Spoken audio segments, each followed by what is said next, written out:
Voleybol Türkiye'de Liga Yevun'da Solhanspor u Eserspor o meytiver takımı bingol Solhanspor maçta mücadeleyi çetin da labele ekibi Ankara Eserspor hiri de kazanç yard. Solhanspor pey ana maç mağlubiyet okuyor Beringrod.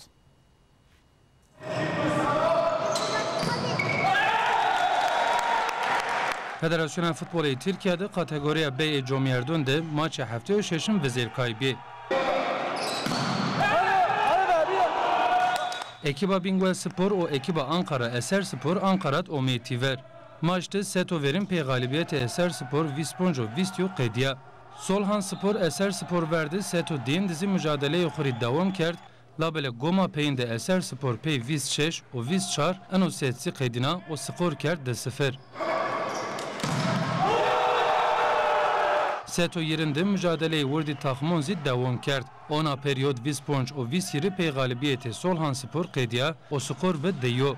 Solhanspor yo mücadeleye çetin da o seto çarınızı pey skora Visponj o HTS kazanç kert. Ano demde heyecanı paşkırını Solhanspor heyna zaf sediya. Labele netice maçta vahire ki Eserspor pey skora Ponces o yönde set kazanç kert. O Solhanspor deyire be mağlup. Peyano mağlubiyet Solhanspor ana sezon mağlubiyeti xuyo Beringrod. Salona Spor hete paşkrona Solhanspor ra bir pır. Hem Bingöl hem de Ankara ra Bingöleci salonda cayxu groti be. Paşmili Seri AK Parti Cevdet Yılmaz, Vekili Bingöl Enver Fehmioğlu, Paşmili Vezir Averi Yusuf Coşkun, Vekilo Verine Bingöl Eşref Taş, Reis-i Belediye Solhan Abdülhakim Yıldız, Sermüşaviri Hukuk TRT Avukat Maruf Okuyan, Seri Şube İstihdam ve Kanundur Mücadele Yakup Süngü, Seri Dernega Ankara Binyar Nafiz Çapın, Ozaf İdare Karizi Semedi Solhanspor'u destek maaştı bir. İtiyayır Ankarat Mahome destek Solakon voleybol spor için Mahome İtiyay. Takım Solakon zafol kayken taraftarımız İtiyay Bingöliç Piero İtiyay Allah yine Piero'na razı. İnşallah en maç magen ve kazançken ne mağlubiye ma devam kına inşallah. Mahome Samet Solhanspor destek verici. İnşallah kazançken.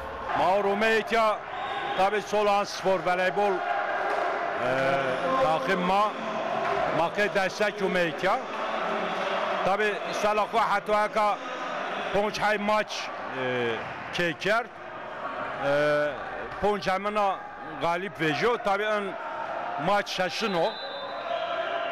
Tabi inşallah en maç izbi yerse hedef salakın Süper Lig.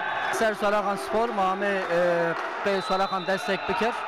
İnşallah yeni yenmişken teşekkür ederim. Neyman iki iştirak kerdi bir maç rojveti de hadise terörize dikkat ont o mühimiye zey eni sporun ra bahs kerd.